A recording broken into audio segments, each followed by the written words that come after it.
The fight to limit government is a favorite topic of my first guest, my Fox colleague, Glenn Beck. Glenn, it's breathtaking how far this White House is reaching in so many areas. Yeah, you just talked about term limits. I just shook my head. I thought, no way. I mean, here's a Congress that was afraid of the last president that we had, like Barack Obama, FDR. They waited until he was dead. People were frightened beyond belief on the overreach of FDR, and we're supposed to believe that he somehow or another was very, very popular, right. And yet they immediately enacted term limits, and yet then again didn't take the step on limiting their power as well. Well, it's very difficult to get people to limit their own power. You know that. Does the Congress recognize that we have inalienable rights that can't be taken away by a law they write or an edict the president issues? No. You know, and I know, Judge, I've been studying this now for the last few years, and progressivism, starting with Theodore Roosevelt and then Woodrow Wilson was the real kingpin on this, on administration. Right. They're administering everything and usurping the Constitution all the way around. I mean, when you have congressmen saying on the health care bill, we're creating rights, they've eliminated God and flipped our system completely upside down. This morning we learned that Joe Biden, when the president was speaking to the executives of BP, walked in the Oval Office and threatened the chair of BP. Give us the $20 billion or we'll take it. Where does he get that from? I have no idea. I had a friend write me and said he called the White House and said, where does the president get the authority? Where does the president get the authority? And this is a guy who can actually get through. He said, he doesn't need it, he'll take it. Excuse me? You know, BP should be responsible, I think, and you probably agree with me, for all the damage it caused. But that doesn't give the government the right to seize BP assets and the government to distribute those assets as it sees fit. I tell you, it is frightening to me that we're becoming more and more Hugo Chavez-like every day that goes by. When you're talking about not only just taking and seizing the assets of BP, but now you're also talking about the same time, before you shut off the leak. I mean, this has been my argument about the border. Right. You want to worry about the border? Great. Let's worry about what we do with the people who are already here after we've turned off the flood. You've got to close the floodgates. You have all this oil pouring out, right. And he's immediately now talking about seizing the assets of BP, seizing control of BP, and then also saying, hey, by the way, we can fix this through tax increases and cap and trade. Fix the leak first. And why should he be demonizing BP in such a manner as to cause it to lose half of its value, $100 billion gone? Question, which is better, a wealthy BP that has the cash with which to fix the leak and repair the damage, or a poor BP that the government has to take over? What is your intent? Hey, I can answer that if you tell me what your intent is. If your intent is to fix the leak, to clean up the beaches, and to restore a free market system, a rich BP. If your intent is destroy capitalism and seize that company and use an emergency, a poor BP. Problem.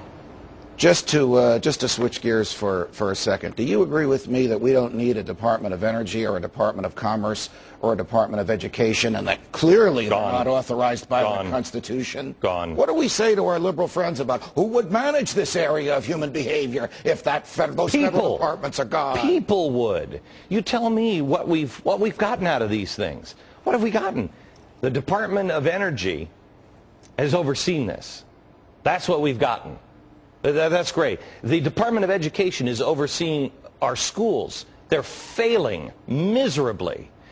What are we getting out of this? And you're not going to have much more to say to your liberal friends soon, because we don't have the money to do it anymore. The federal deficit is gone. The unfunded liabilities. And think of this. Right. They were $109 trillion. This week they've been upgraded, after we have health care, to $130 trillion. What is your greatest fear about the government today in America? That they will use an emergency to fundamentally transform this country into something that you won't recognize. That when all is said and done, they will need to control the people because the people will be hungry. The people will be frightened, and there will be a civil unrest, and not from the right. I think the president, you're already seeing it. The civil unrest in this country is coming from the extreme left. It always has. You have the extreme left that is popping up. Van Jones said, 2 weeks ago at this big think tank in Washington, D.C., right. You've got to get out into the street, and you've got to force this president to do what he knows is right. They're talking about building civil unrest. Unbelievable. I have referred to you publicly and privately as a Renaissance man. And now you have a novel out, The Overton Window. Yeah. It depicts people fighting for liberty against the government. It makes them heroes. Does it also depict conspiracy theorists as heroes?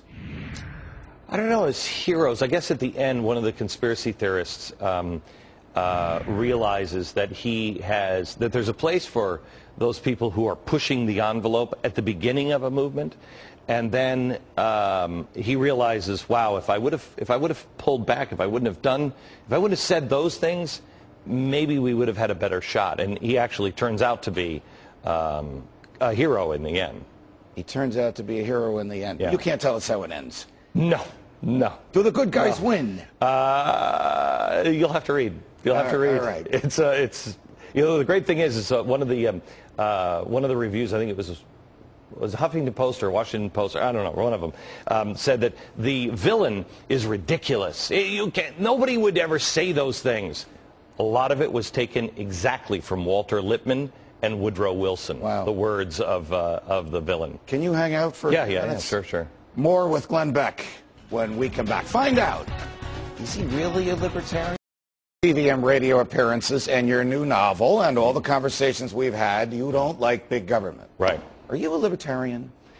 Yeah, I think so. I say that with respect to libertarians, because I don't think they want me in their camp sometimes. You know I want. I know. You know that. I was a guy who didn't believe the things that I did 10 years ago, started to really, about 6 years ago, really started to open my eyes towards the end of the first term of the Bush administration. Right. Turned hard. I bought into the, hey, wave the flag and let's get them. And didn't really, I think it was more the average person, didn't really understand what was going on.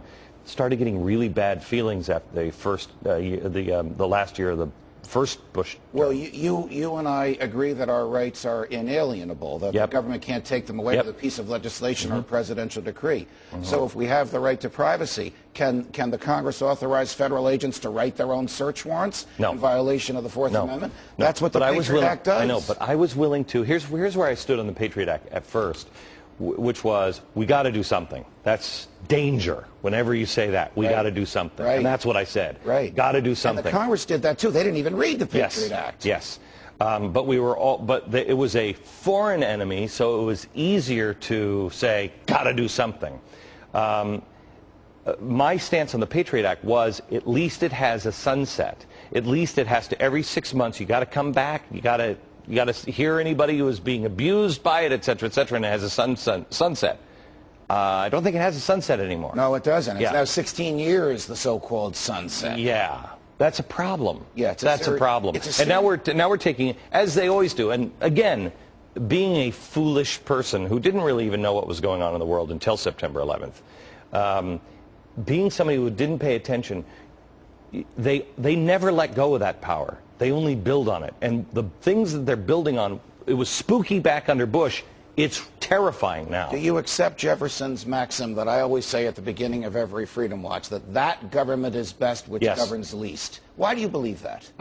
Because I have not seen the government do anything except cause problems, with an exception of maybe defense, but I'd like to give it a whirl on defense that wasn't solely run by the government. I think you have private individuals that could probably take care of things in Afghanistan better. You know, there's a weird phrase in the Constitution that lets the Congress issue, quote, letters of marque and reprisal. That basically means hire a private army to get this done. And they can get it done faster, easier, and far more efficiently. We wouldn't be in Afghanistan today if it wasn't for that. I also think that the founders were exactly right. They knew that all people, go bad with power. And you've got to limit that. Limit that. I frequently am confronted with the argument in which people say you have to balance safety and liberty. I have often argued that it's not a balance, it's a bias in favor of liberty.